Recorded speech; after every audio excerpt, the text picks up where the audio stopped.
There it is. What's going on, people? It's DansDen Live number 53.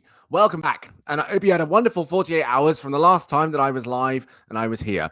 Also, you remember that time I sung Disney songs, right? So I had to go through all my videos and just kind of see what number I was at, because it turns out even the last episode that I did was wrong. And why is my camera facing so far that way? My goodness. And I was looking at the number of videos and stuff and where I was at. So I'm on number 53, not 52, because I put 51 twice. You know me and counting, right? Every 24 hours, I kind of have to start again. So I really should check that before I go live. But whatever. And it turns out I've had many a copyright claim. I think every single time that I have done any sort of recording, like I've played anything through the speaker, there's been a copyright claim against me. I don't even know, like the ASMR video. Copyright claim. I think it's probably because I played a video of someone eating. Like, so, you know, I'm in trouble, but I'm over it. Like, it's cool, whatever. It's not a big deal, guys. It'll be fine. We'll survive. But hey ho, there you go. So today is going to be a different day, and I know that I'll have one of my colleagues join me. But we're gonna talk about something different today because it's important. It's important to discuss. Now, naturally, while I'm here by myself and no one's here yet, I will, of course, repeat this, but I'm going to say this anyway, just to set the tone. So over the last couple of weeks, obviously, a lot's been going on. And I know that basically I have not spoken about it here on DansDen Live. I've not said a word about it at all. And there's been my reasons, and I will go into them. But yeah, I've not said anything about it. And I realized that I was doing myself and you guys a disservice by not actually walking through the timeline of everything that's gone on and actually explaining it in better sense, because it's really important right now more than ever that people are given information and the correct information to be able to move out into the world and understand why everything's happening the way that it is. And so, yeah, so I'm going to be talking about that. Now, hopefully, I'll be able to get through all of it in good stead. Hopefully, we will be able to do a quiz. And what I'm going to do now is get to that. Although we might not be able to, but I'm going to find one anyway, just in case, and we'll see what they have available. It'd be interesting to see what they have available and interesting to see what we could do. Let's see. Let me find out. Oh, I know one. Hang on a minute. I know one I can do. Let's go with... Here we go. Yes. Okay. Oh, is that what I'm looking for? Nope, that's not what I'm looking for. Can't do that. Nope, can't do that one. Let's see. What about... No. Okay, here we go. What's this? Oh, I see. Wow, you really can't do much on this. Wait a minute. Let me try this one. Do that one. Okay. Oh. Oh, Lord. Okay, I love this. Right, so I type in passion, thinking, you know, let's talk about finding your passion and stuff. It's okay, Abby. Don't worry. Welcome. Hello. I know it's weird now. Now that I'm not doing it every day, it's kind of odd because I'm on and off this week, which is awkward. I get it. But I'll find a schedule and I'll be able to know, because once I'm going back to work, I'll be able to go, right, this day I'm live, but other days I'm not. So I'll be able to figure it out that way. So I'm typing in passion to Kahoot to find out a quiz, you know, about passion, finding your passion and stuff. Everything's come up Jesus, because Jesus is a passion. So I might have to take a look at that one and review how it goes. How are you, Abby, though? How's everything going? How's life with Abby? What's been going on in the last couple of days with you? Right. Oh, God, no. Okay. I'm not doing that one. Let's see. What if I put in this? Let's go with that, because that's always a good one. No. Ooh. Okay. We'll do that then. We'll go with that one. How's Abby today? Is Abby well? Is Abby good? Is Abby right? Is Abby, you know, Is she just mwah? Or is she just meh? Or is she meh? Which one is it? By the way, Abby, I actually really appreciated a piece of work that you did, and I said I liked it. Where was it? I'm going to find it now. I liked it. I really did. And I was trying to figure out, I actually looked and I was like, what is it I like about it? And I couldn't put my finger on it. But I wish on it. There he is. I was going to say, yeah, this bit of work. I really appreciate that. Genuinely. Always, this is how you are. Fair enough. Yeah, I really appreciate it. I really liked it as a piece of work. And I was like, I would legit frame that and put it on my wall. And I don't know what it is about it, but there's something about the colors that you've used, like the base kind of purpley pinks. Well, I say base because it seems to be the most commonly used color, but the selection of colors you used, I really, really enjoy. And no, I love it. It speaks to me, and I don't know why.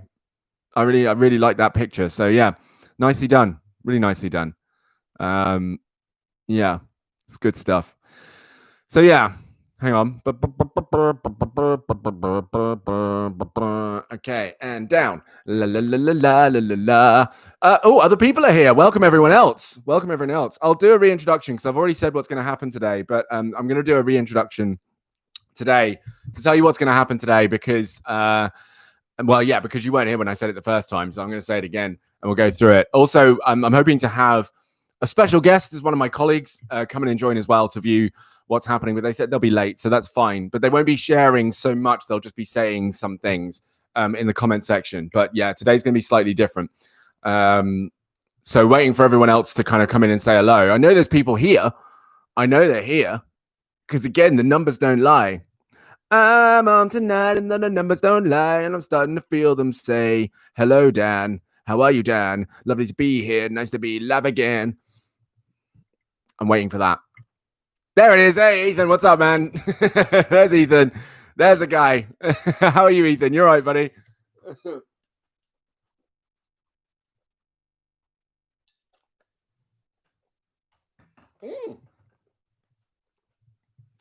And Abby says Ethan. Ethan. I like the name Ethan, by the way. I appreciate it. One of my old friends was called Ethan. Yeah, he was a good guy, really good guy. It was like one of those childhood friends, you grow up with them and then eventually kind of grow apart and you never really talk, but you're still like, what's up? And there it is. See, Ethan, Abby. Wait, I got this. I know this one.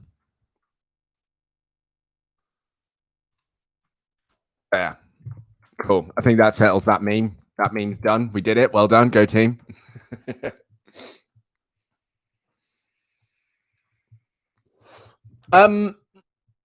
Yeah, so excuse me, while you guys are here, Ethan, yeah, what have you been up to? How's things going? How are you? I'm still gonna try and do a quiz today. Of course, I've got a phone call at 2. I don't think I'll be on that long. I don't think I'll be here for that long in that amount of time. So I'm actually looking at about maybe 1:15 to 1:30. I'm going to be coming off. Okay, so I'll let you know that there. Jumanji? Why Jumanji? Why Jumanji? I don't get that. I haven't seen the latest one, but I've seen the recent one, like the kind of first recent one, of course, the original from way back when, which is a great film as well. But I don't know.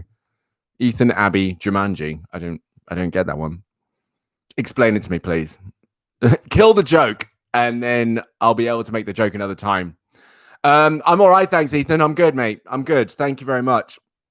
Yeah, got up nice, good time. I say nice and early. It wasn't nice and early at all. I got a bit late. I had a little lie-in.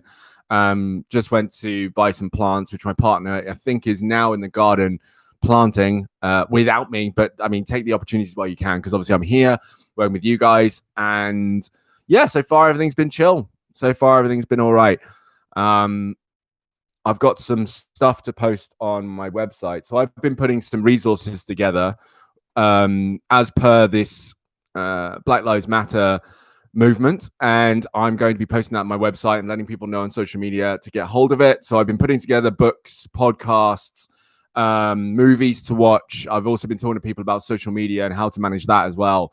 And I'm going to be putting that up and letting people go to it, and also people sending me material that they think would also be good in these bits of resources. So yeah, I'll be sharing that about for sure. Hi, Twigsy. Hello. Twigsy's in the building. What's up? What is up? How's it going? Right, so at 10 minutes on the dot, I'm seeing my counter. At 10 minutes, I'm going to actually fully begin and we'll go into it.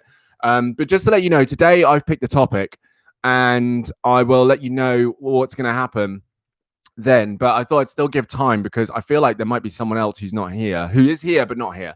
So I feel like someone else is watching, but they're not saying anything yet. But that's fine. That's okay. They can just observe. But you three core followers, Veronica's stopped jumping in now. Veronica's no longer the core. So Abby, you've been consistent. Ethan, you've been pretty consistent. Twigsy, you've been in like every damn day. So Twigsy is the new Veronica. I feel like Veronica backed out because Twigsy took the top spot. I feel like that might be what it is. Who knows? Hopefully not, but who knows? Who knows what it is, right? Who knows what it is? Okay, 10 minutes. Right, here we go. So one thing I've become aware of is that I've not spoken about any of the Black Lives Matter stuff going on at the moment, right? I haven't said a word about it. And honestly, the reason was because the reason I was feeling down, the reason I was struggling kind of in terms of my mood over the last week is because of that and because of what was going on and all the conversations around it.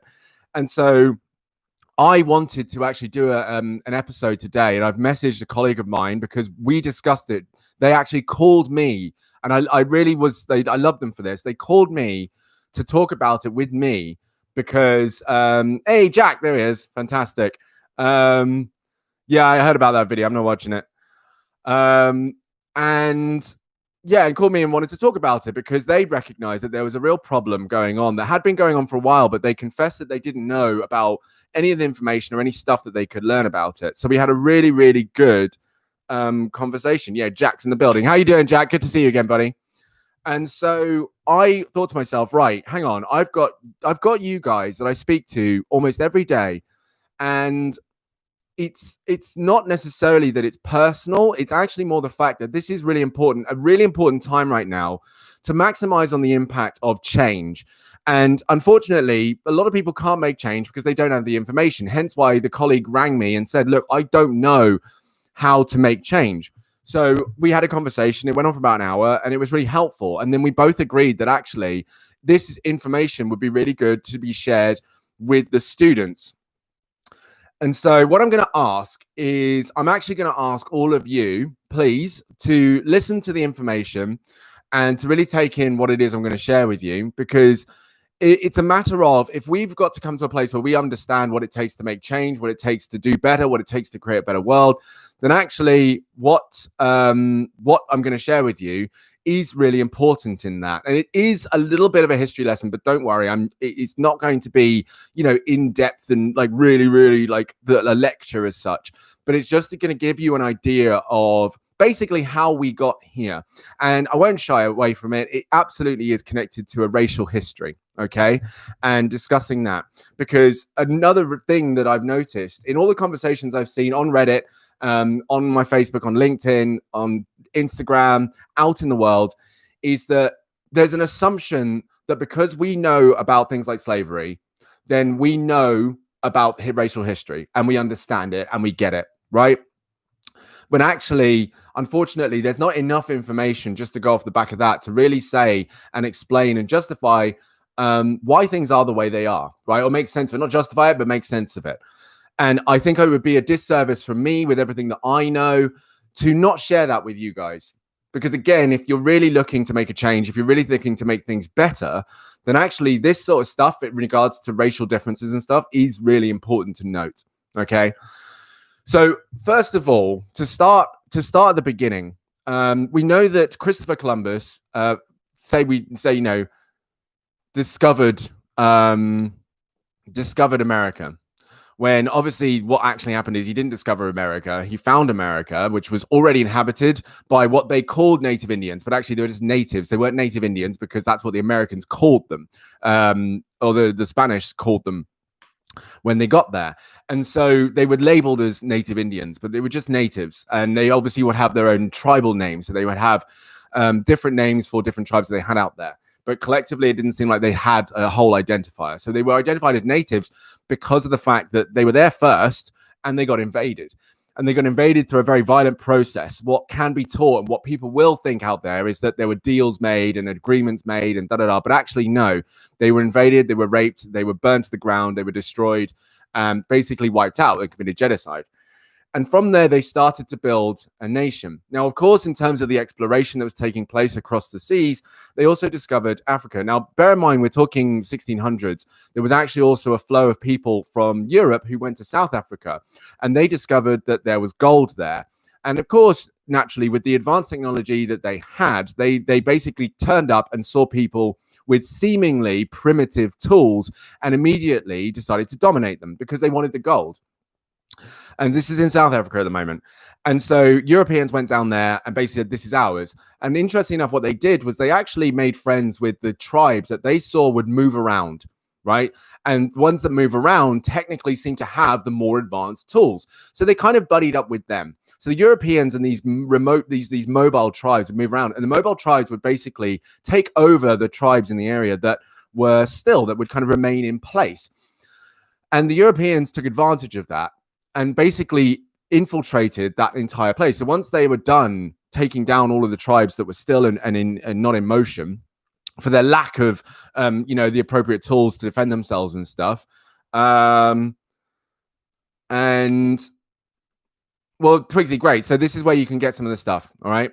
And by the way, if you're not interested in talking about this, like, don't worry about it. I would prefer that if you wouldn't want to talk about it, I would prefer that you left it today and weren't here, to be really frank, because this is going to be a piece of information that I would like you just to either hear, or maybe if this isn't the right time, not want to hear. And I totally respect that. Okay. But I would prefer that it was only people in the room who really wanted to hear this. So Europeans in South Africa then basically took over.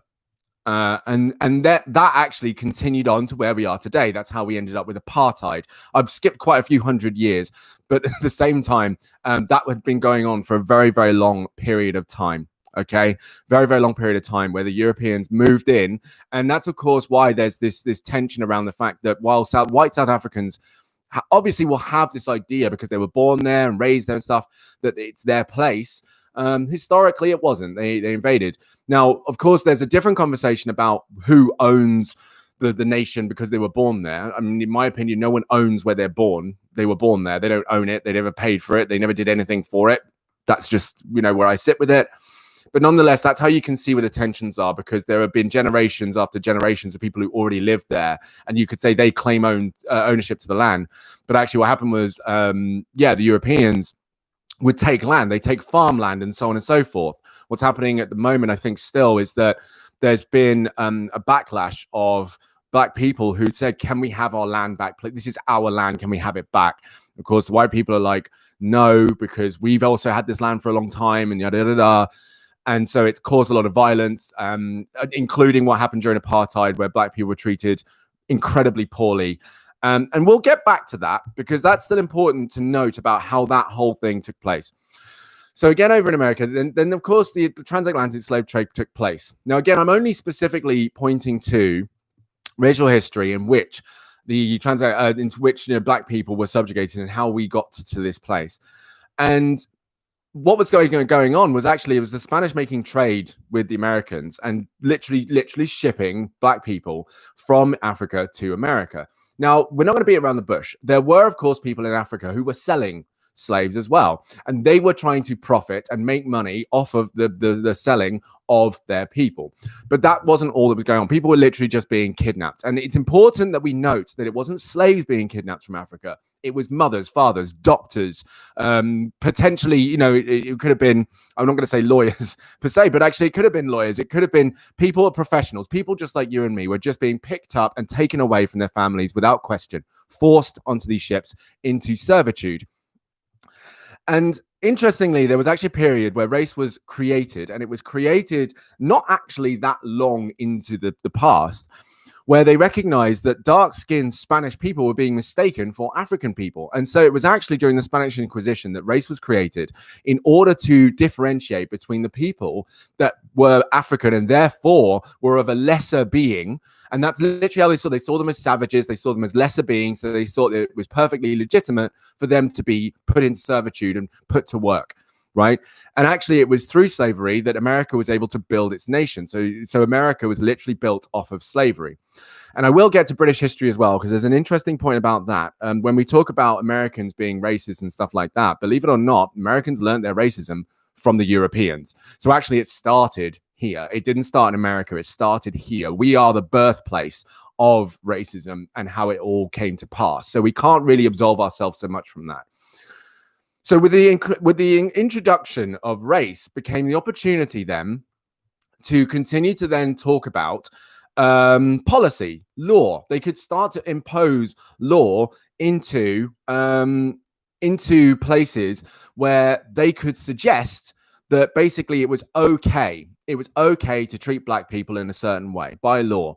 So there were things like, if you were to beat your slave and they died, you might get a fine. But if you beat your slave and they didn't die, then it was okay. It's fine as long as they don't die. So you were perfectly fine to just beat your slave for apparently no reason whatsoever. They could make a mistake, they couldn't, but you could beat them and beat them really badly. Okay, which connects to a later story that took place, which I hope I'll touch on. Now, this took place, and this fact is really important to note. Okay, and this is careful because it's not wanting to make any comparisons in a competitive nature. It's not wanting to say we had it worse, but it's actually just to bring light to the magnanimous impact of the transatlantic slave trade and slavery all over the world. Okay. So because of the times that this took place, it was really hard to make note and track the number of people that were actually killed during slavery. It's really hard to track. Now, you can hear people talk about how many people died during the 7/11 bombing in London. You can hear people talk about how many people died during 9/11, the attack on the Twin Towers. You can hear the 6 million Jews that were killed during the Holocaust. However, people have estimated that when you look at that, 6 million Jews were killed in what was a 6-year span. And of course, you could go, it went on past that. Okay. So let's, for the sake of argument, suggest that even in a 15-year span, right, 16 million plus Jews were killed. Let's say that for the sake of example. Slavery, the transatlantic slave trade went on for 400 years. 400 years. Not 20, not 30, not 15, not 6, 400. So the level of loss, I mean, there's actually an estimate that according roughly 2 million people died alone on the ships, let alone on land, by the hands of their owners, by the hands of their environment, by the hands of their working lives. So to say that, to not speak on that is controversial because, again, it continues to allow us to diminish or minimize the impact of slavery. So this would be at the hands of certain things, like it turns out, baby. And by the way, sorry, this will get pretty dark. So you'll have to excuse me. This will get pretty dark, as I'm sure you understand it would, because unfortunately, looking into racial history, some of these things were pretty horrific. And thank you. Yes, Abby, I will speak to that in just a moment. I will speak to that. So yes, it did indeed start here. So to say that British people are not racist or racism in that bad. British people have found a really, and I've differentiated now between European and British. I'm aware of that. But the British people now, racism in Britain is it still has an impact. It's still harmful, but it's just not in your face. It's not guns. It's not hands on your body and stuff. Well, actually it is because, of course, Stephen Lawrence, we can talk about that. And actually there have been deaths last year that have also been paramount and tantamount to this narrative. So there is also that. So during the time of slavery, it wasn't just a case of people being whipped for misbehaving and whipped badly, not just like a whipping here and there, beaten, whipped. They were used, black people were used to fight each other. You know, there were literal fighting champions where they would put their slaves up against each other and fight to the death. Babies were being thrown to crocodiles for sport. They could, again, as you know, they were lynched. So they were beaten and then hung from a tree to die. And these were normal, regular things that were taking place. And no one thought a thing of it because, again, black people were seen as lesser. Then scientists would come out and suggest that, and some of these things that I'm going to tell you probably sound familiar because people still say this stuff today. You can still hear people saying stuff like black people have lower IQ. And this is based on science that was done hundreds of years ago that has been since debunked time and time again. So it would, so they would say things like black people have a lower IQ generally and da. So all they were doing was trying to justify time and time again their ability to treat black people with deplorable reasons, right? With absolute horrific state. So there were things like that. Then, of course, black women would be raped by their owners, by their masters, and you would have mixed race babies who would end up being killed because the master wouldn't want to know that, or wouldn't want anyone to know that they had done that. Then, of course, you also had, interesting enough, you also had different levels of servitude. So you had kind of the people who'd work in the fields picking cotton, right? And then, of course, you'd also have your slave who would work in the house. And there's a term for it, which I won't use, but yeah, there was because it is offensive. And there is, and so they would have people in the house who would also work and kind of be the help, as it sort of, hence the name of the film, The Help. And so there were also different levels that they had. Now, what would also take place is an element of a proximity to this wealth, to this concept. So actually, even the natives then started to take on slaves, black slaves as well. And it was this idea that it was a proximity to civilization. So what Europeans did and Americans did over time was they started to, welcome back, Ethan, they started to set this tone of what was a civilized element of life, you know, with the wealth they had and with the kind of class they had and the education that they had. They were seen as this higher being. And so people would want proximity to that as a matter of status. But continually, time and time again, black people are always seen as less, regardless. Well, you could be the best black person in the world, but you're not as good. You could be the worst white person in the world, but you were still better than the best black person in the world. That was the general consensus. And so that went on and on and on. And the concept, again, at the end of slavery, I'm really watering this down, by the way. I'm really watering this down because we could be here forever. We could be here for a very long time. The concept of ending slavery, there's a narrative that suggests that it was done by one or two people, one or two white men. But if we think realistically, an entire industry, if we were to say, for example, that one man on his own without any help whatsoever from anyone was able to bring down, let's say, the tech industry, right? Which is worth trillions right now. One person. Now, do we think that's possible without any help whatsoever? One man just by himself? No. There have been many, many occasions where, of course, slaves try to free themselves. And then you can hear about many stories of black people, black women, black men, who had done their work to end the oppression, right? So you can think about Harriet Tubman, who actually freed slaves. And there was a very, very famous quote that she had, which was basically around this idea that you cannot free someone who does not believe they're enslaved. If a person doesn't believe they're enslaved, they don't need to be freed, so they won't be. But Harriet Tubman did a fantastic thing by freeing slaves herself. She was able to do that. Rosa Parks as well, of course, sitting in the back of the bus. And there have been other protesters who drank from water fountains. This is much later on, obviously, but drank from water fountains when they were white-only water fountains. And these sorts of peaceful protests that have been going on for a very long period of time, right? But still, time and time again, they weren't allowing it. As time went on, there was started to be more of these narratives that were brought into and socialized and normalized into how black people being seen. For example, and this is one that's still pervasive to this day, the idea that black men were naturally aggressive. Because they were savages. And because of the work they did and the constant manual labor they did, they were always going to be quite bulky, quite muscular, and therefore pretty athletic. And therefore, and I mean, there's the argument of the idea that because they came from tribes and they were naturally outdoor people and there could have been that argument too, because of course they were already quite athletic and fit because of the fact that their lifestyles that they lived.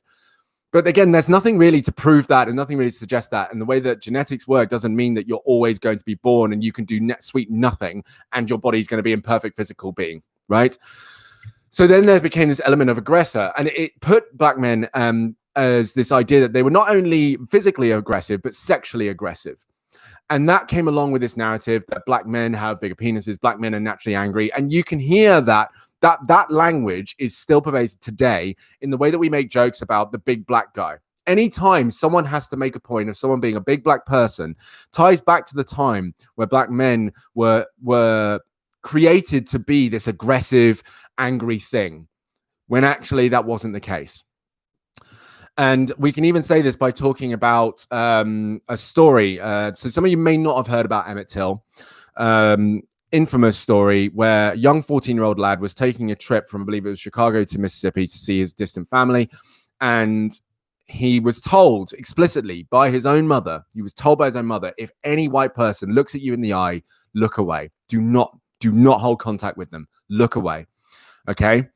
And so he goes down to Mississippi, he's spending out, and he's outside a store and he sees a white lady and he kind of holds the eye contact too long. And I can't remember whether or not he says anything, but he holds the eye contact too long. Anyway, 4 days later, 4 white men appear in the family home, in the house. and take him from the house. They take the 14-year-old boy from the house, and he's never seen alive again. He's found badly beaten, incredibly badly beaten, right? Tied to a tire, bloated, underwater. He's found there. And the mother, who had the foresight to do this, and it means a lot that she did this, she said during the funeral, I want the casket open. I want people to see what these people did to my baby boy. I want them to see it. And so the casket was open, and the image of this 14-year-old black boy who had been beaten so badly that even soaking underwater couldn't cover up the damage done. You know what I mean? Like really, really badly. And it went everywhere, and everyone saw it. And it started to create this notion of, hang on a minute, what's going on? Why is this happening? Because again, as is happening today, there's also been this undertone narrative of, this isn't that bad. People are making it up. I don't see why this is a problem, yada, yada, yada. When, of course, on the ground, when you are the people affected, you see it all the damn time. Okay? And that created a stir. Now, the white woman who was looked at for too long had told these white men that she had been accosted, that she had been basically kind of not physically attacked, but felt threatened by this 14-year-old boy. That's all she said. She died a few years back, and one of the last things she ever said was, I lied. I lied about it. That was her final words. And you could pause just to understand the magnitude of that. A 14-year-old boy lost his life over a lie. And again, we can see instances of this outside of the racial discourse where this is actually the case, where people lie and people die. But it's because of the narrative that makes it believable to people in their head that a young black boy would threaten a white woman because they're the aggressors, no matter how young they are, that they are the aggressors and they're sexually aggressive, that of course, if a white woman were to say, a young black man made me feel uncomfortable, then they deserve to die. Now, this again, very subtly, this isn't exactly the case. And there are still cases of this actually taking place. But this is a subtlety again in how black people are still seen as aggressors. And you can connect this to the riots that have taken place right now. When people were protesting COVID and being quarantined, they had guns in their hand in the police's faces, screaming and shouting. And these were all white people protesting because of their rights, right? I'm not going to go to derivative as they wanted haircuts and they just wanted a burger, even though that was what some of them were doing. I'm just going to say because of their rights. They had guns in the faces of police. Now, people have been peacefully protesting out here, and there's many videos of protesters stopping people from looting, stopping people from causing damage, stopping people from causing harm, stopping people from throwing bricks. There's been many video footage of this. But it's easier to believe that there's more rioters and looters. There's a belief. I see, Jack, don't worry, go for it. There's a belief that the people are more likely to believe that the rioters and looters are the very same people who are protesting. Why? Because they are black, and black people do this. This is what black people do. They cause havoc, they loot, they riot, etc., etc. So it's easier to believe that. So that's what gets the traction. And this again comes back from the narrative created that black people are the aggressors, black people are angry all the time, etc., etc. And as you start to understand how history is played out, and how, as you will see yourself, that people continue to deny the reality and the impact of these things, then you can see how people could get worked up. Have you ever had, I could ask you all this. Have you ever had, and you don't need to answer, but you can if you want, a feeling where you're upset about something and you're angry about something? And no, Jack's acknowledging that what we're talking about is dark. He's just asking a question. That's all, Abby. So I know what he meant. If you imagine that you've been upset about something, mad about something, and someone's just dismissed it, someone's gone, oh, you're just having a bad day, or I'll get over it, or I'll move on. That kind of does frustrate you. It gets you frustrated. And if it continued to happen time and time again, especially when it came down to your brother being killed, your mother being killed, your mother being raped, your dad being shot for not enough reason at all. Not that there's any reason to shoot a person, but seriously unjustified, right? Wouldn't you start to feel frustrated at the first instance of someone going, oh, but they deserved it? hearing that your father, your brother, your mother deserved to be killed when it was completely unjust. And then see that happen to other people who looked like you time and time, and then find out that it'd been happening for hundreds of years and people still were like, oh, get over it. They deserved it. They have it coming, right? This is a justification. This is a justification of why black people are so angry for some of the time. And not all, but it justifies an anger. It justifies a rage. It justifies a sensation of this is really, really effed up. And obviously I can't really put it into words. So yeah.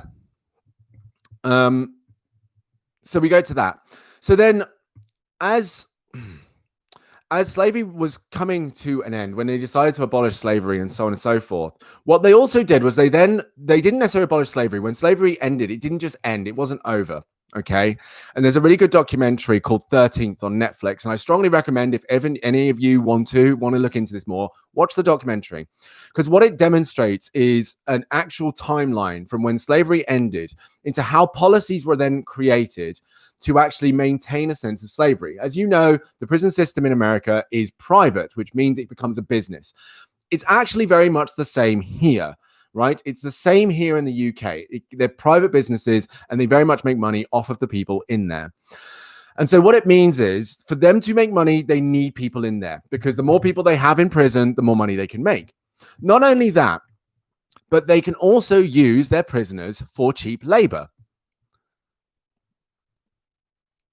So, and of course, then what happens is prisoners, at the moment, prisoners can be traded like playing cards amongst prisons. And it becomes an element of a human life becoming a commodity that can be used to make money. Meanwhile, they are imprisoned. Now, when you connect that then to, for example, it was a really famous conversation that was recorded and is being repeated again, where it was very, very clear, very clear that they had coded the language in these policies, not to necessarily mean directed at black people, but they had an intention to criminalize being black by coding the language that they use, as in covering up and making it subtle, the language you use, knowing it was going to target the black community, which meant that it wasn't necessarily illegal to be black, and it wasn't necessarily a slave law, but it was a law that clearly discriminated against black people. So, for example, when slavery was abolished, black people were able to buy houses, they were able to get jobs, etc., etc. However, if people out there were, of course, still racist or didn't trust black people, or even thought, oh, but, you know, they're aggressive and I'm not racist, but they're quite aggressive, then black people would struggle to get jobs. Black people would struggle to get homes. And so they had to go for the lowest common denomination of work and homes, which meant the black people then would end up primarily in certain areas of the country, which you can still see today, where black communities have really set up in certain countries in certain states, around America. And by the way, again, this is very similar to what took place here in the UK. Because even today, you can actually see the UK is actually 87% white. It's 87% white. So that 13%, if you think about London, Leeds, Birmingham, to some degree, Liverpool, where I'm in Bristol, there's a much larger population of ethnic minorities in those places, which means there are a lot of places in the UK which are actually very, very white. Very white. And that very whiteness means a lack of exposure to ethnic minorities, which means a lack of chance for them to understand the cohesive approach they would need to take to really, truly be of inclusive minded, right? And that goes for the same of exposure to, of course, the LGBT community, etc., religious differences, so on and so on. If you've got many places in a country where there's just a predominantly large homogenous society, which means everyone's of the same ilk, if you like, then there's going to be less of a chance of them being able to integrate properly into a more diverse society, because they don't have the exposure and all they're fed is what they're told. And if what they're told is incorrect or off the mark, then what they believe is incorrect and off the mark. So then what would take place is, yes, all these black people were put into these societies, into these communities through force, through and not through physical force, but through a force of, we're not going to let you buy houses because you're trouble. We're not going to let you work here because you're trouble. So they had to go off and find their own way, right? So slavery was abolished, but nothing was done to compensate. Nothing was done to compensate. And this is still taking place today. And actually, I could go into a political standing in which there was a way, and I can't remember the thing, but there's a way that politicians now can again target certain areas on purpose and actually co-opt certain areas on purpose in order to get their votes up. And I think it's legal, but it's really unethical, highly unethical. So, yeah, they were put in these places. And then the policies were introduced where if you were of a certain income or of a certain socioeconomical status, you could not have access to certain things. And because of poverty and because of socioeconomical status, there was, of course, crime, which meant that then there was going to be higher level rates of crime in these societies than were elsewhere. And not only that, but they could also justify embellishing on the reports of crime simply because, again, the narrative was very straightforward. They're black and they're lower IQ and they're aggressive. So, of course, they're going to commit crime. Of course they are. And again, you can hear this today. People arguing that the reason black people are the way they are is because of lower IQ and because they're naturally aggressive. And again, this is information that has been debunked by science time and time again, but they're still holding on to science from way back when that, again, doesn't hold any weight anymore. And this actually also speaks to another side note in regards to gender. There was a study that was done by a group of men who tried to prove that men's brains made them smarter than women's brains because they were larger. And they, funnily enough, they did the work and proved it. They managed to prove this thing that said that men and women were of different IQ because men's brains were larger. However, the study was done again by a woman. And they found no correlation. They found no correlation whatsoever, right? So the size of a brain doesn't actually determine the level of intelligence. Otherwise, all larger people would be smarter, right? It doesn't make any sense. So in that regard, you can't differentiate either intelligence or level of IQ based on a person's race. Because again, if race is made up, then actually, how can you then differentiate? Naturally, as well, the only way it's legitimized by saying that black people generally have a low IQ is that IQ can change. It's not solid. It's not like this thing like my IQ is this and it stays like that forever. If we can become more intelligent, that means our brain has the capacity to either decrease or increase in IQ. IQ also being a very questionable rate of intelligence, of measuring intelligence. It's a very funny thing. So people then use a relatively illegitimate measurement to measure the intelligence and use, unfortunately, a less than logical approach to then cast judgment on people of color and people of a certain race. And again, as you can see, this continues to happen today. So we end up in this place where, again, we just can't seem to be able to understand why black people are being treated the way they are, even though, we know slavery's happened, we know slavery is abolished, but that doesn't necessarily mean that it's over. All right. So we have the prison system. Now, again, so yes, going to it. So they create policies, right? And so on. And basically, there was this constant energy from America and its policies to subjugate and effectively be rid of black people, even though they need them, and they do, because black people built their country. And not just black people certainly did build their country for free. They kind of still continue to treat them with this level of disrespect of, you are still not worthy. Hence why we can have a video of a black man getting killed by a policeman while the policeman stares into the camera. And yes, they have been charged. Yes, they have been charged. And yes, they have been in prison. But I only ask, if nothing was said about it, would it have happened? Would they have been charged? Because unfortunately, there are many a black body that has been killed unlawfully and unfairly, and nothing's happened. The police have been given suspension with pay, which is basically a fucking holiday, pardon my French. So it begs the question. Now, all of this is to be said, to take a pause and for us to understand that certain things that we say that have been completely normalized actually come from slavery. Some of the things that we have said come from slavery. And I'll even say that even during slavery, black people were not allowed to read. They were not allowed to learn. They were not allowed to become educated. They weren't allowed to become educated. Why? Because while people automatically thought that black people were lesser beings and they were savages and stupid, interesting enough, apparently they still had the capacity to learn. Otherwise, there wouldn't be a need to stop them from learning. Now, again, if you hand that down generationally, if someone tells me that I'm not allowed to learn and I don't do that, and I have no capacity to learn whether or not that's correct, then I'm going to come to believe that, right? Which means when I have children, which I do because they need more slaves, I'm going to tell them, don't learn. We don't learn things. That's not what we do. We work, right? That's what it is. So what then happens is it's a self-learning of black people believing that education is stupid, that education doesn't work.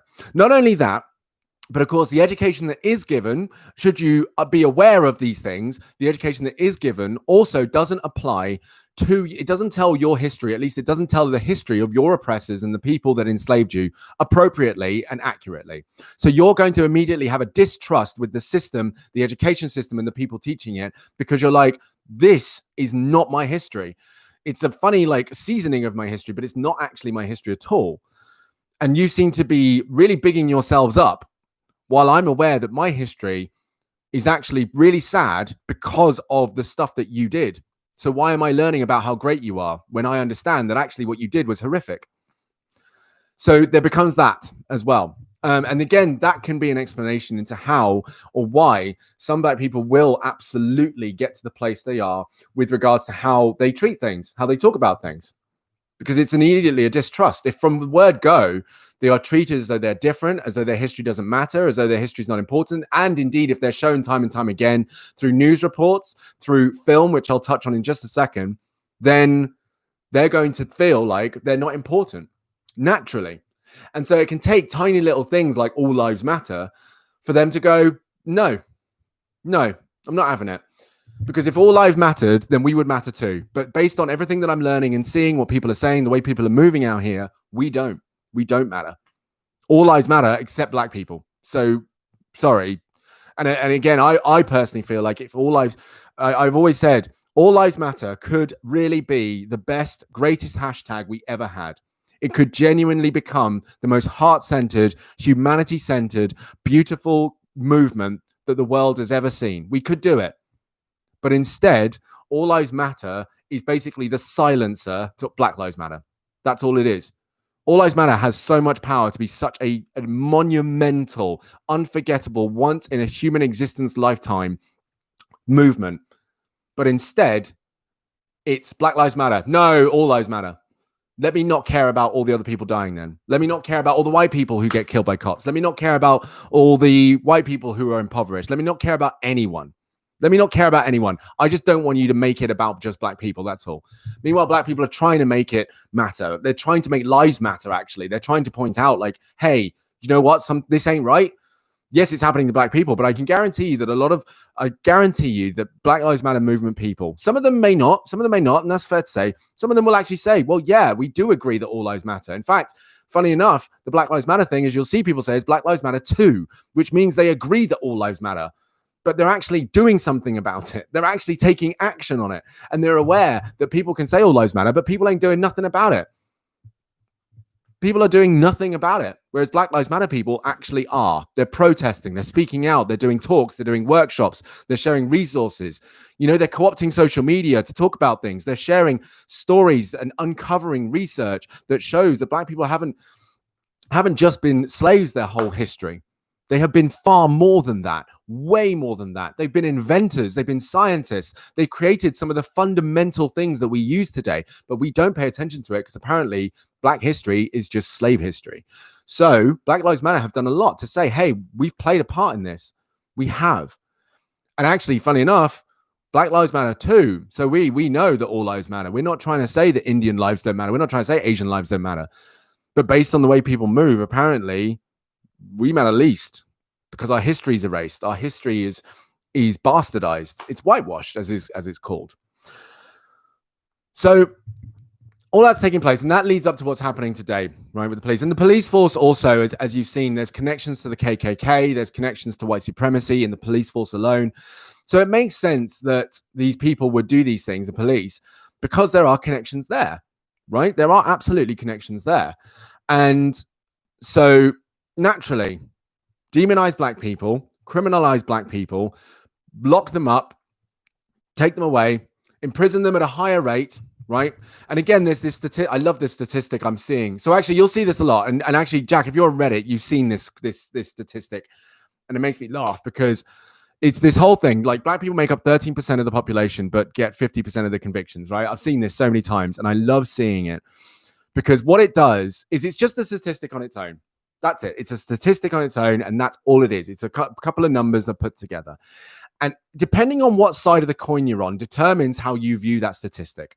If you are of the mind where you go, well, that makes sense because black people do commit a lot of crimes, and that makes sense because black people are aggressive, and that makes sense because black people are thugs, and then that's the way you're going to go with it. You're going to go, well, yeah, of course they do. But the other problem is convictions don't actually lead to imprisonment. Convictions don't actually lead to jail time. Convictions don't always lead to, actual sentences. It's a conviction, right?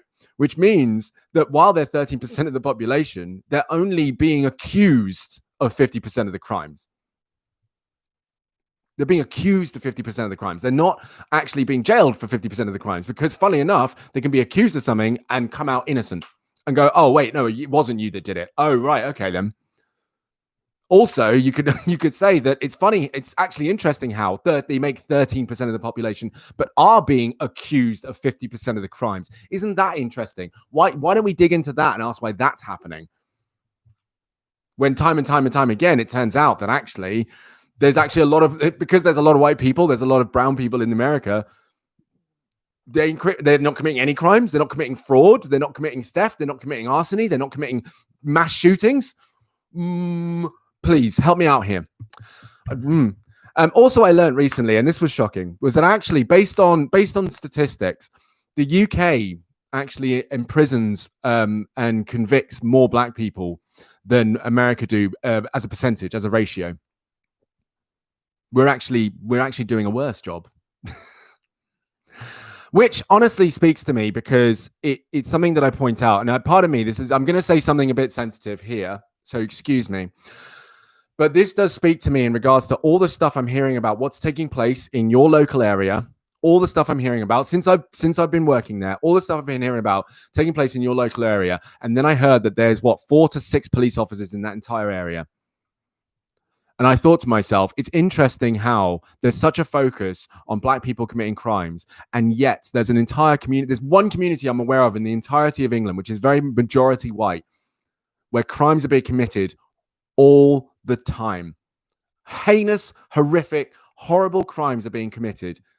And yet they get 6 police officers to manage the whole damn place. 4 or 6. It's something like that. I was like, that's ridiculous. And if that doesn't speak to you as well. So I'm going to go back now and go back to British slavery and British colonialism, because you guys know we had the empire, we colonized like 3/4 of the world, and we really went at it. And again, this is something that people say this is what made Britain great. And actually, I had a discussion with someone on Reddit again where they were saying, oh yes, Britain were technologically advanced, we engineered a lot of weapons, which is where a lot of our wealth came from. And I was like, our wealth came from engineering? That's what you're saying? They're like, yeah.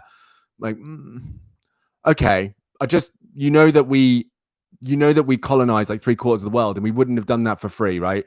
And they're like, yeah, but we engineered the weapons to make it happen, so that's why we're wealthy. I'm like, oh,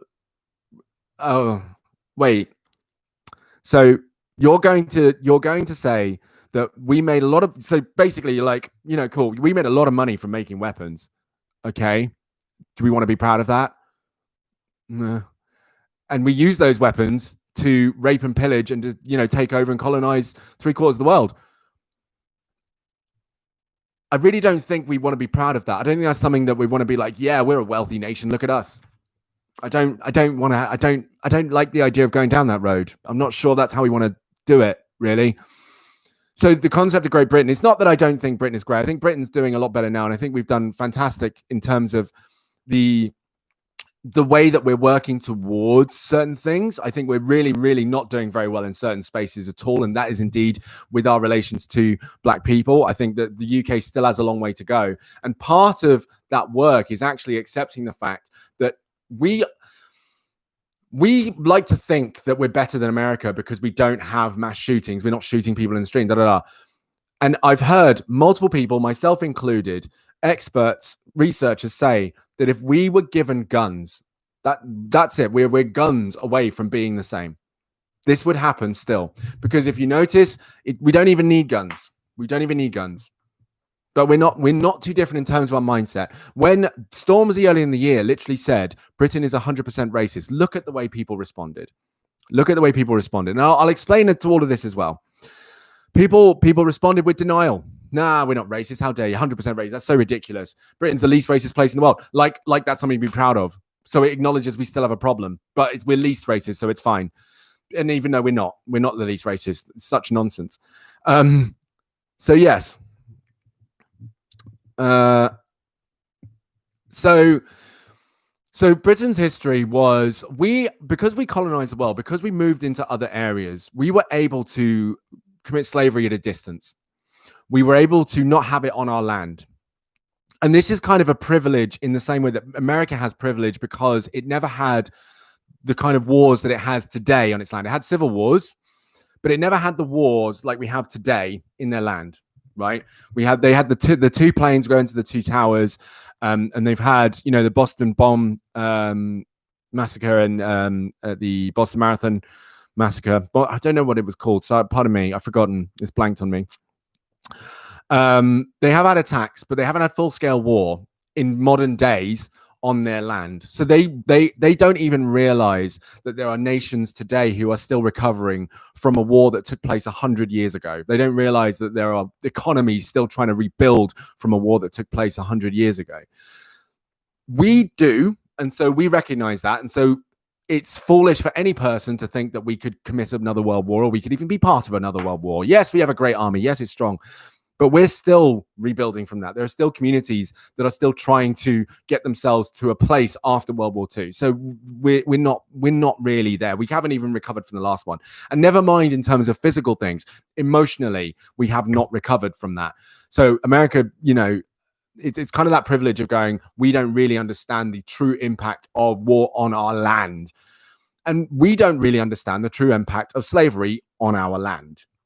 We don't. So we may not have that same energy towards us as a nation in regards to what we did, because they're not here with us. They're not here with us, but they are over there. They're over there, and they're over there. I actually went to a plantation in Jamaica where that was owned by a British owner, and obviously, I don't need to go into it. It was horrific. It was horrible. Absolutely horrible. Just the stories, because of course a plantation's lovely, in the big house, in the mansion and stuff like that, it's lovely and it looks nice and everything, but the stories behind it show a very different side. So it was horrific. But that was an understanding of how British did their work. They were able to keep it at a distance, which meant they were able to judge from afar, right? And over time, what that developed with this element of British people feeling like, oh, we didn't do that. Oh no, we and of course people who stayed in Britain, some British people would go out to their plantation. But most of the British people were just, chilling in Britain, hearing about it and not hearing about it and being like, oh, at least we're not doing that. We're not that bad. Oh, my God. But we were complicit to it. We absolutely were complicit to it. We allowed that shit to happen. We never questioned it. We never denied it. Or not denied it. We never argued it. We were just like, yeah, that happened over there. So yeah, hang on.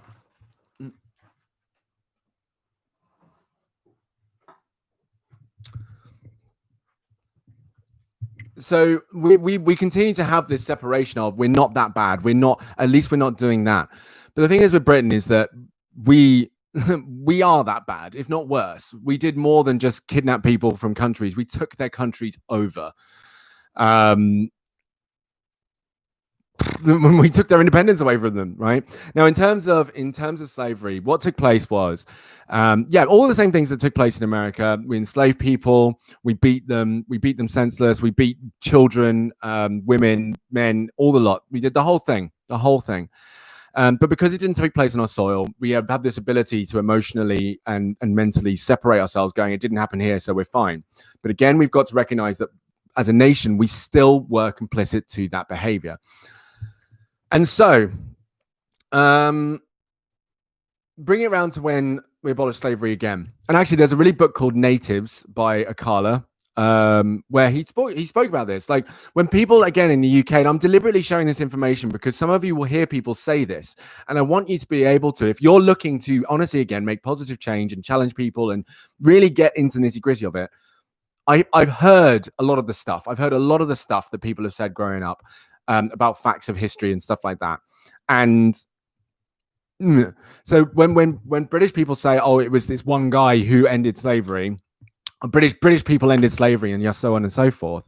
Again, it's a bit short-sighted because again, it suggests that one of the greatest sources of income for slavery was. Hang on, guys. I just want to ask: are you listening? Because I did say if you're not going to listen, I'd rather you weren't in the room. To be honest, because this is something that's genuinely really important. And I'm seeing the comments come in, and it doesn't look like you're listening. It looks like you're talking about something else. Sorry, Dexter. Okay, cool. So what was taking place was, again, yes, this element of separation. Now, slavery was not abolished by one man. It was not one British man who ended slavery. It was not. It wasn't. And then people who say it was, and they're proud of it, and they're like, oh, he was a British guy. The British ended slavery. No, the British people were complicit. The British people did nothing. One British man and a collection of black people were able to end slavery. Now, were the black people named? No, of course they weren't, because it's much easier to believe that it was a white man. Why? Because we love the idea that we were the saviors, right? We love the idea that we were the ones who did it all. Yeah, we committed slavery. Yeah, we were complicit to it. Yeah, we let it happen. Yeah, we beat black and brown people. Yeah, we did that. But also, we stopped it. Well done us. Well done us. Well done us. So, no, it wasn't just one black individual. There was a collection of black people around them that were able to support them and help them through making this change and through doing this work. So, again, it wasn't just one black British person. Then again, we invited people over here during the Windrush era. And of course, that was a case of, right, we freed the slaves. And there was a number of things that took place which are really important to note. When slavery ended, there was no compensation. Money wasn't actually given to the countries and nations that were enslaved. Nothing was given, right? In fact, in Britain, when slavery ended, and this I really, really want to hear, I really want you to hear this, because again, this really speaks to a lot. When slavery ended, people were compensated for their loss of slaves. A large amount of money was given to the people who had slaves for losing their property, whereas the people who were enslaved got sweet FA, because back then they thought that freedom was enough. There you go. But of course, if you just let a bunch of people free who have been enslaved for so long, they'll soon realize that their whole life revolved around what they already did. That's all they knew. So actually, that's all they could do. So while slavery was abolished, the slave owners got compensated for losing their slaves, but the people still had to continue doing the work that they already had to do, because that's all they knew. They were not compensated. They were not helped. They were not aided in any way. So Windrush happened. We were like, okay, come to England and help us build England. So black people were, of course, invited over, and there were others, so Indians as well, all invited over to England to help build the nation, which is funny enough, because that's why we have these nations here, because they were asked to help. So they came over. And they were sold this message of, it's a great nation. It's a wonderful place full of color and vibrancy. You'll be able to get everything. So that's all right, Ethan. No worries. Welcome back. So black and brown people came to England with the expectations of it being this wonderful place, right? Some of them probably wiser than that and knew that stuff wasn't right, because they'd known that they'd been treated by white people incredibly poorly. So they were like, I don't know, but let me check. Some of them probably didn't come because they were like, no, I'm not going to a place where there's more of these white people. I'm not doing it. So they came here, and some of them felt hopeful. They wanted to, start dreams and work and live and be happy and so on and so forth. But naturally, when you're in a nation that has been complicit to enslaving a collection of people of color, and you've heard, well, black people, not people of color, black people, and you've heard all the stuff like they're savages and they're aggressive and they're sexually aggressive, guess what happens? So while laws might be in place to protect them, which there weren't, policies could be in place to protect them, which there weren't, people will still not give them work, not give them homes to live in, basically treat them like crap, because they see them as crap, because that's what they've been told they are. So even the British civils, like just general British people, continue to treat them like crap. So then black people arrived here. My grandpa was actually, or granddad was one of the people who came over here for that era. He's since passed of old age. So, rest in peace, Nana and granddad. But yeah, they came over as part of that.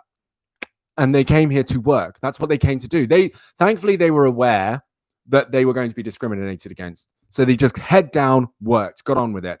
Still to this day, two of the most gloriously happy. If anyone asked me how I became so happy, I think it came from my grandparents on my mum's side, my Jamaican grandparents. Two of the happiest, loving, most joyful people I'll ever remember in my life, hands down. And they came here, and yeah, did they experience discrimination? Of course they did. Did they knuckle down and get on with their work? Of course they did, but they still experienced discrimination. My mum also experienced discrimination. And so it became very difficult. So with the Windrush scandal that took place recently, where suddenly, while they were all invited over here, they were literally invited, we'll give you your citizenship. All you have to do is help build our economy, help build our nation. Suddenly it was like, right, off you go, back home. Just send them home. People were being deported randomly. Just off you go. And they'll argue that, yeah, some of them were illegal and some of them didn't have documentation and stuff like that. But we're talking about people who'd lived here for 30 years, people who'd had a life here, who'd helped build the economy, who'd helped build this nation. And they were just like, no, you go back, where they don't have family, where they don't have work, where they have nothing, just sent back home. And so there was a huge problem there because, it reflected this element of Britain also being complicit to not truly holding itself accountable to its role in slavery and Black history at all. None. And again, in this country alone, there have been deaths and murders of young Black men who had absolutely nothing to do with anything, off of false identification or racial profiling, which is another thing that took place, which also explains why people don't agree with racial profile. Stop and search, because it is racial profiling. And you can go into a whole conversation around that. But what it says is, and this is all history based. I mean, I could go into the social element of it in terms of our language and stuff like that. But I really want to make it clear that Black Lives Matter right now. Yes, it does affect me. I'm not going to lie. Of course it does affect me. Look at me. Of course it affects me. Of course it has impact on me. Of course I'm going to be sensitive to what people say. But right now, what I'm recognizing is that people are looking to learn. People are looking to change. And some people, what's fascinating is some people have turned a corner. It sucks that it's taken this long. Right, a repeat instance of Black people being murdered at a higher rate for less justified reasons. Again, not justifying that people should be killed for their crimes, but again, that's a different conversation that I'm not getting into. But it's taken so long. But finally, people are like, wait a minute, hang on. So you're telling me that a police officer can record this and look into the camera while he kills a man, and nothing will happen? Hell no. Let's make sure something happens. People want to learn. People want to understand. They want to listen. And so I want to be part of educating people like yourself, who I know have a heart of gold, who I know want this world to be better. I know want to do better and be better and not be racist, and not be xenophobic and sexist and stuff, to educate you, because I can. Which actually then comes to another point, which I'll get into as well. So about not being racist. There's also a problem there. And I don't know, some of you might be a bit like, oh, for God's sake, oh, there's a problem with everything. Blah, blah, blah. Well, yes, there is actually a problem with everything. That's what people are saying. There is a problem with everything. And racism is systematic. When people say white people can't experience racism, what they're saying is not that you can't be racist towards a white person, in that, you can't racially profile them or treat them as a white person and think that they're all racist and stuff like that. Although that does happen, and I'm not denying it. Yes, that does happen. And I agree that is racist. But the difference is, in everything that I've just told you, in everything that I have just said, this racism is actually systematic. It impacts people on such a scale and level that it's not always even direct, it's indirect. People are taught not to care about Black people. People are taught that Black people are stupid, that they are aggressive, that they're just angry all the time. And so that's what they believe. And that becomes part of a systematic process to diminish and undervalue the life of Black people. Now, white people do not get that. They don't experience that. There might be some start of it where basically people are now saying all white people are racist. And the problem is, what it is that until white people are able to learn and understand what it truly means to actually be part of a racist system, then unfortunately, it's not that they are racist intentionally. It's the fact that they're not even aware that they are part of a racist system that subjugates Black people. And that is it. And you could get it down to this very core point, very simple case.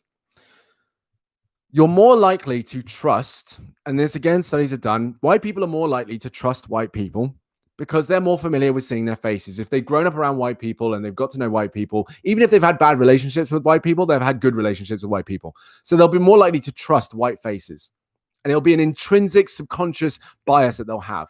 Whereas if all they've seen of black people is what they see on the news and in the media and then of course they're immediately going to be like, well, I've had no good experience with black people. Therefore, I'm going to go with what they've told me, which means I'm not going to trust them, which means, again, less likely to get jobs, less likely to be treated fairly, less likely to be given a chance of buying a home, etc., etc. And it's all about a mindset. It's got nothing to do with using the N-word or assaulting black people, which it does still happen. It's all about our mindset, how we actually think, catching our bias. If we believe that black people are a certain way, we've got to question ourselves and go, why is that? Where's that evidence come from? And we can say, I'll watch loads of videos and stuff. Okay, fine. So you've seen all the videos and you've seen all the news articles. Have you started looking at where black people are not doing those things? Have you looked at where black people are just trying to get on with their life? Because I could also show you a whole collection, an almost endless, seamless, unlimited collection of videos of white people doing things, Indian people doing things, Chinese people doing things, but you wouldn't come to the same conclusion, would you? Because you've also experienced them doing other stuff. Whereas with black people, it seems it's much easier to jump down because it's harder to be able to see them as doing good things. Because again, this narrative that black people are aggressive, are stupid, comes from years of systematic, insidious, subtle messaging where we're at now. So it's easy to say that we're not racist because we don't believe it. Because even those biases, we think, well, yeah, because I saw a video one time. I saw it. Jack, right? I saw it on Reddit. I saw all these videos, these people sharing videos on Reddit. I'm not saying that's what you're saying. I'm saying that's what could happen, right? And if you use Reddit, you probably are aware that's exactly what's going on. They'll be sharing all these sorts of videos and they won't need to say anything except look at these black people, They just need to share a video. That's all they need to do. Just share a video. Simple. Done. And share enough video of the same sorts of people committing the same sorts of crimes. And then you start to see the comments. And it's really funny because, again, there won't be any of those comments made when it's mostly white people doing a lot of these things. Unless someone does make a comment and suddenly we can't talk about race. It's a funny thing. It's a funny thing when it takes place. Yeah. So it's socialized. So the important point to make is saying you're not racist, even if you aren't, means nothing now. It means nothing. People have been saying it for so long. And the problem is when you are on the receiving end of people, not a person, but people saying, I'm not racist, they're not racist. What you start to do is you start to get numb to it because you basically still see it. You're still like, well, if they're not racist, why are they doing that? Why are they saying that? Why are they not talking about this? Why are they not speaking up for that? If they're not racist, why are they not giving a crap about any of this? If they're not. And the point is that not being racist basically means nothing. It means nothing. Because to not be racist is basically like to say, let's see, I had an example of it. I can't remember what it was. Oh, yeah, that was it. It's kind of like saying, I don't eat meat. Right? I'm not a meat eater. Okay, cool. So, does that mean, well, why? Why not? Are you not a meat eater because you don't like it? Is it a dietary thing? Is it an environmental thing? Is it a social thing? Is it a social justice thing you're doing? Do you believe in animal rights? Is that what it is? No, I just don't eat meat. So meanwhile, the animal rights violations, the environment, the food industry, diet, none of that means anything to you. No, obviously I really care, but I just don't eat meat. Right. Whereas if I was to say now, I'm anti-eating meat, I'm anti-meat eating, suddenly there's an energy behind that. There's a clear motive. There's a clear agenda there. And it's very much, I'm against people eating meat. And I'll tell you why. So when we say we're not racist, people have become numb to that. It doesn't work anymore. Saying you're not racist, actually, now saying you're not racist makes you look more racist, as we know. Doesn't work. It really doesn't work. So either say you are racist or you're anti-racist. Because saying anti-racism has energy. It has a flow, it has a movement. When you're anti-racism and you're not using it as kind of just anti-white racism, because some people do that. Some people are like, oh, but that's racist against white people and stuff like that. And yeah, you know what? I understand that is a problem. But the fact of the matter is, and it's kind of like it's like the All Lives Matter thing. It's like the All Lives Matter thing. Everything that I've told you is something that has exclusively taken place historically and in terms of timeline to Black people. And we are still here. We're still here doing this nonsense. We're still here perpetuating the same beliefs we had from 400 years ago. We're still doing it. These things are still around. So it's a mindset thing that we've got to check. And again, because it's so normal, we don't even know that we're doing it. This was the same thing with me and sexism. I didn't realize that I was being sexist. I had no idea that I was being sexist because it was so normal. And someone had to tell me. And that is exactly what I'm doing here with you today. I'm basically saying, how do you know? How do you know? And the only way you can really start to get there is not saying that you're not racist. Trust me. I don't care how old you are. I don't care where you're from. You tell me you're not racist and I'm going to question it by default. I'm going to question it silently, but I'm going to be like, I'll decide that for you. Let me decide that. Just wait. I'm going to give you a chance, because the number of times I've heard people say they're not racist and not even straight away say some racist stuff. I've given them time. A lot of the time they let me down because I'm like, well, that unfortunately is racist. You're being racist right now. So apparently what you said was a lie. Being anti-racist also actually creates a force against racism. Not being racist does nothing towards racism. It does nothing. It doesn't solve it. It doesn't stop it. Because the number of people who said they're not racist and yet here we are still tells me that actually it's not enough. Being anti-racist really does. And of course you can take this to, you can be anti-transphobia, you can be anti-sexism, you can be anti-xenophobia. But I think it really speaks to this element of being anti these things instead. So it really requires an element of really truly getting what it takes to be these things and what it means to be these things, so that you can really be against it and not necessarily even call it out on yourself, but call it out appropriately in front of other people. I've seen people call out racism where I'm like, you really did not need to do that. And they weren't Black people. They weren't. It's not like Black people are calling everything racist unfairly. I think a lot of black people actually know what racism is. They see it, they know it because it's their fucking life. So they know it. So actually when they call it out and people deny, it's like, actually, no, that's legit. But I have seen some cases where people call it racism. I'm like, yo, shush, no, that's not it. Stop it, sit down. So we really got to educate ourselves and understanding it. So, okay, Jack, I've seen your comment come through. Anti-racist and saying you're not racist is the same thing. It's not, Jack, and I'm not arguing with you on this. It's not. It's not the same thing.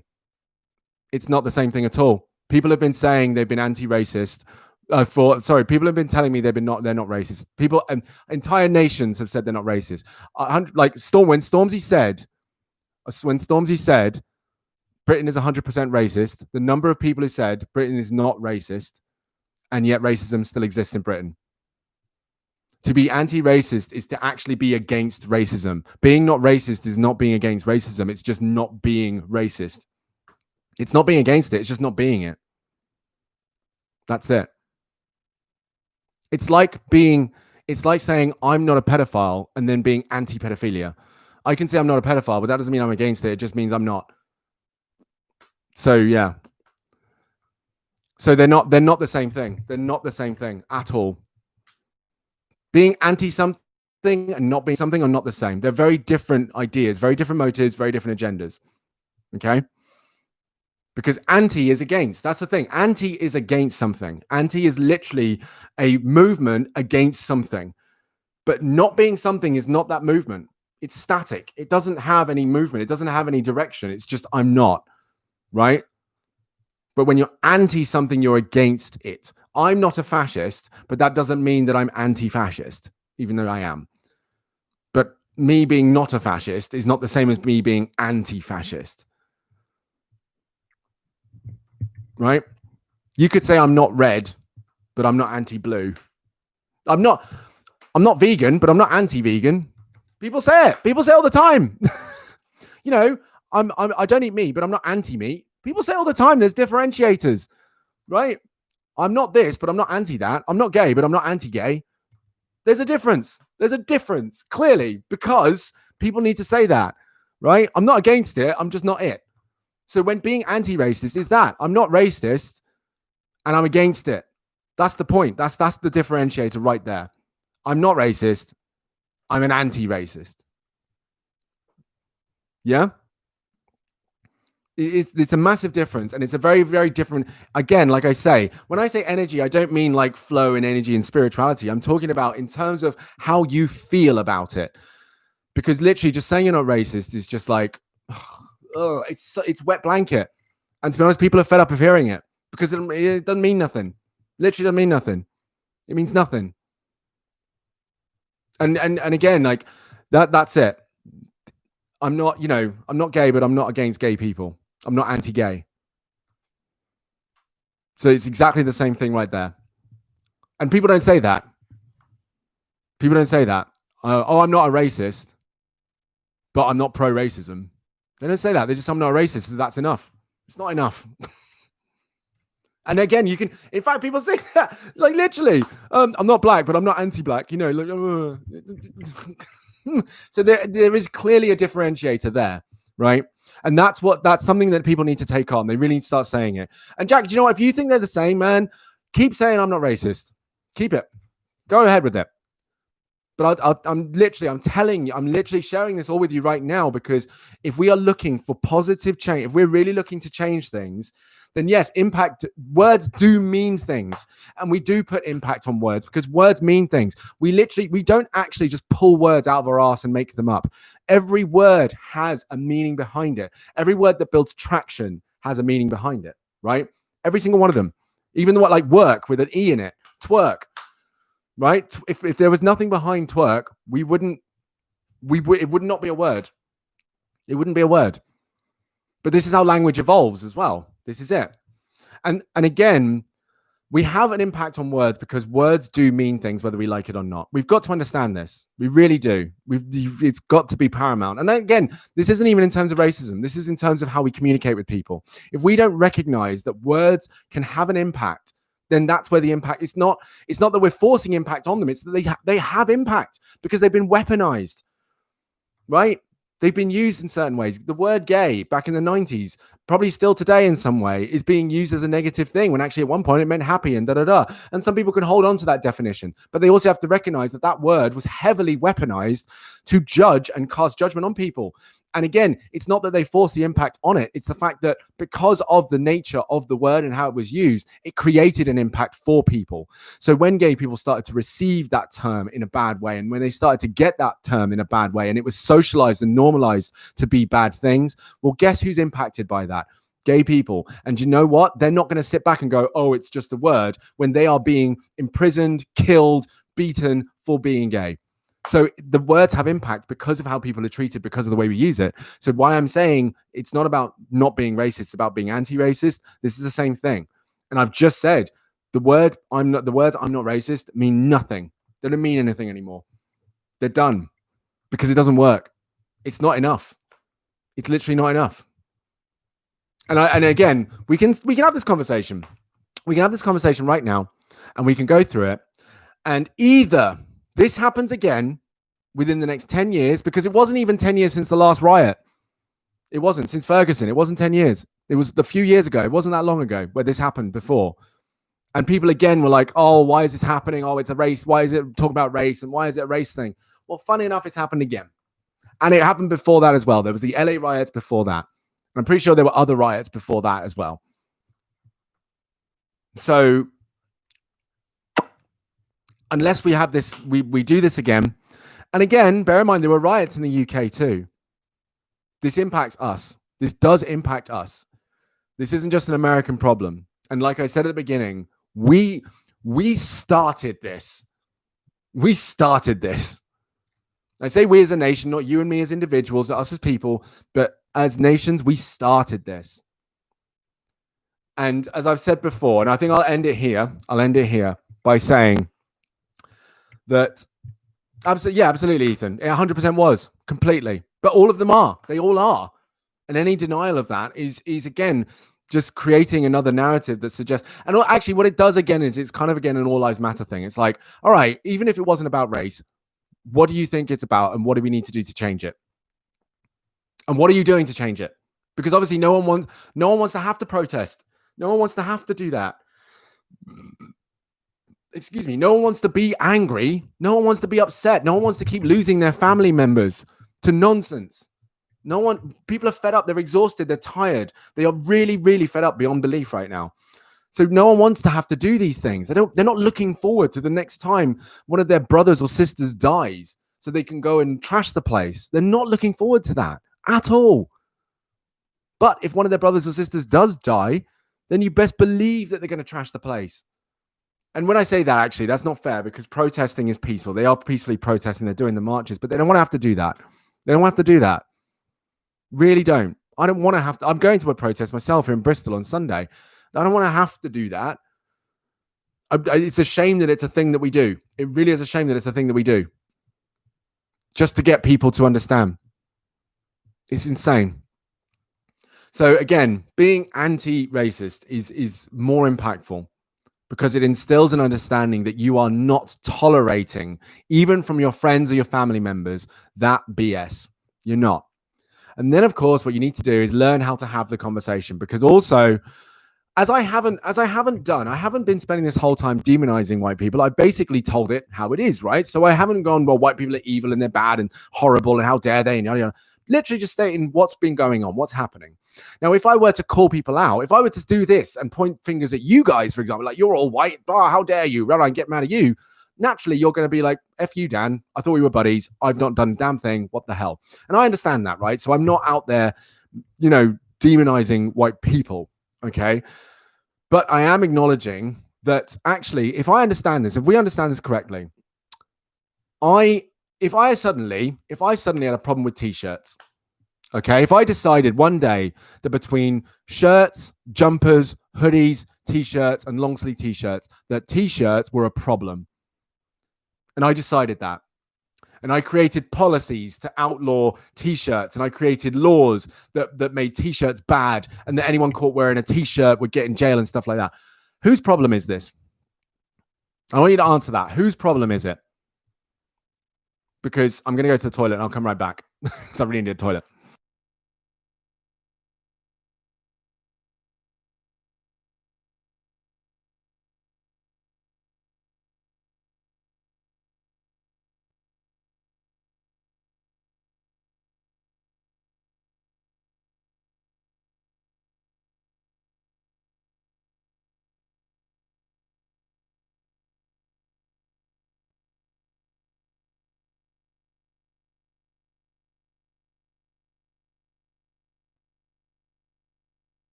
Okay, so whose problem is it? If I decide that the t-shirts were outlawed and I made laws and policies about it, whose problem is it? Abby, my problem, right?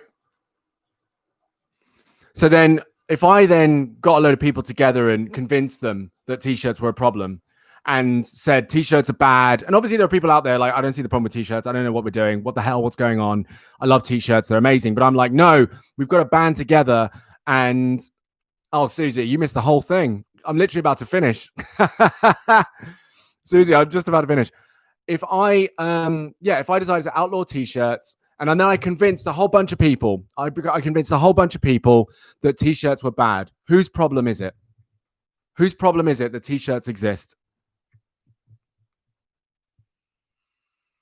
No, but who's got the problem? Who's got the problem?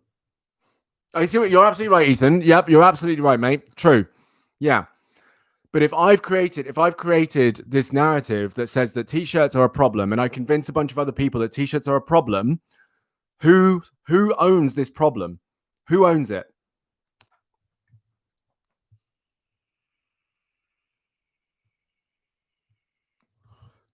Thank you. Right. The problem belongs to me. The problem belongs to me, and it belongs to the people who I've convinced that t-shirts are a problem. Now, if it wasn't t-shirts, let's say it was women. Let's say it was gays. Let's say it was the whole LGBT movement. Let's say it was black people. Let's say it was brown people. Let's say it was white people. Funny enough, while Ethan, and I will say that, Ethan, you're absolutely right. The problem affects everyone because everyone is somehow involved. But the ownership of the problem is not on the people affected by the problem. The ownership of the problem is on the people who created the problem. Now, what I will say is that I, of course, again, I'm not suggesting that all white people today, it's their problem. What I am saying is the problem is looking into the systems in education, in our work environment, in our social environment that have been created by the people who started this problem, and they need to be dismantled and rebuilt with a more inclusive mindset. Now, obviously, I don't mean burn the whole damn thing to the ground and start afresh.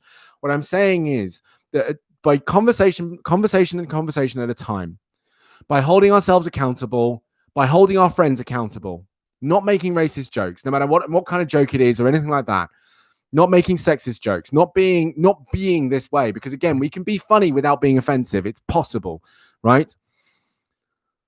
Then what the problem that we recognize is not necessarily one that is owned by a person today, but it is still a problem in the systems that have been created, both again in education and in our professional lives and in our social lives, in our entertainment and media, that was created by people who started this problem. And that's where all of us have the power to make moves and changes in our language, in how we see the world and how we see people, to change what we consume, challenge people when we see it going wrong in the correct and appropriate manner that isn't necessarily massively having a go at someone and treating them poorly, but just having patience and, educating people when they want to be educated, not when they don't want to be educated. Because that's why I said at the beginning, if you don't want to watch this video, please don't watch it, because I really don't want anyone in here who's going to try and open up a debate with me about this. I'm not interested in that. I'm going to impart information to those who want to hear it, right? And those are curious. And even Jack, thank you. I mean, even Jack said, you made a point. Why are they different? You want to know, you didn't believe they were. You wanted to know. I shared it. Fine. Didn't have to have a go at you. Didn't have to get mad at you. Didn't have to, go into a whole thing. That's it. You want to know? Here's the information. And that's how we can do this, because we still have to show that compassion. Some people don't realize that they're doing wrong. And the last thing we do is vilify them or criminalize them for doing something they're not aware of, but we can make them aware of it. When they're aware of it and they don't change the behavior, well, if I'm equipped with the ability to do better and I don't, then there's questions to be had. But if I really don't know and I'm not aware of what's going on, then I need to be taught and then given the opportunity to act on it. Okay? And that's the chances we need to give to the people around us. When we hear someone do something bad or to say something bad, see if we can have the space. Don't always do it, but see if we can have the space to teach and educate and do it with compassion. Hey, I noticed you did this. I just wanted to know if you knew what you were just saying and if you'd like to understand why it's not okay. And if they say no, they say no. Let them go. Right? If they say yes, be like, okay, as long as you understand that what I'm going to share with you is a matter of you wanting me to tell you this. Okay? Share away. But it really is important to acknowledge this. It really is important to acknowledge this. I said I need to go by 1:30 and I need to go. So unfortunately, we're not going to do a quiz today. But look, Susie, you can watch this on the replay, by the way. So you can watch this back. But what Susie and I are going to do is we're going to sit down together and actually have a session with more students where we go into more detail. Because actually, I only thought about doing this about half an hour before the live. And I was like, do you know what? I need to talk about this with you guys because all this stuff's going on and it's impacting me on a level, as you know. So I didn't want to leave it left there, and I certainly didn't feel it was right for me, in my part, to leave it and just go on with it. Twigsy, I did see your comment, but I left with a question and no one answered, so I wanted to make sure that people answered. Yeah, so it is important. It absolutely is important that that this information is shared, and it is important that if you want to do better, if you really want to know how to be a truly inclusive person of equality, you young generation coming up, it's not about being an activist out in the streets shouting and screaming at people. It is literally just as straightforward as calling it out when you see it. Call it out in yourself, right? Share it with compassion. Show that true compassion. Demonstrate that actually, while the All Lives Matter movement at the moment is pretty rubbish, all lives do matter. All of them, including Black people, do matter. So we've got to make sure that if we're running that narrative in our head, that we make sure that everyone is included in the love and compassion that we have for everyone. And it's not just a mouthpiece. It's not just a thing that we think and go, but all lives matter. Look at how wonderful I am because I think all lives matter. No, do it. Be about it. Be about it. Act on it. And do the work, of course, which means educate yourself. So thank you very much for sitting and listening to this. I really appreciate it. Genuinely, this does mean a lot to me that you did, because I was nervous about talking about this, to be honest with you. I was. Susie will tell you, I was very nervous about talking about this with you guys because it's a very sensitive subject. We could easily talk about LGBT rights. We can easily talk about identity. We can talk about subcultures and marginalized people in regards to, being trans, being non-binary, sexuality. We can talk about that. But race is still a very sensitive and taboo subject, and people will actively not want to talk about it. They'll deny it exists. They'll deny that it's a thing. And so it becomes very sensitive. So be aware of that as well. So I genuinely appreciate you all taking the time to sit and listen. I really do. It means a lot to me.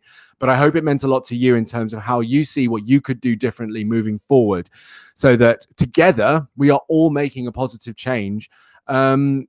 Slowly for everyone. We are making positive change for everyone, but unfortunately some people are getting left behind, and we have to acknowledge that. All right. So everyone, thank you so much for being part of this. I will be live on Monday again, and I will I'll catch you then. Send me emails if you want to. Drop me a line, if there's anything that came up. If you have any more questions, Jack, if you've got any more questions that you have for me, any things you want to share, mate, I'm really open to it. Share with me in an email, by all means. All of you, by all means. Do get in touch. All right. And we'll take this on together. We'll get it done. We'll get it done for sure. But I love you loads, all of you. And again, always a pleasure. I will see you on Monday. All right. Take care, people. Before we leave. I nearly let it happen. You know what I need to do. You know what I need from all of you. You know exactly what I need from all of you. All right. Susie, remember that. Look at Twigsy all over it. So Susie, we throw down a dab and we type in hashtag not part of the peak, because we know that there's going to be a time coming up where coronavirus will probably re-peak. There's a good chance that it will, because of the patterns and stuff. So what we're hashtagging at the moment is not part of the peak, which is the intention that we will not partake in allowing ourselves to become a statistic and, falling victim to the virus. We're going to do our best. So we hashtag not part of the peak, and we post that out there.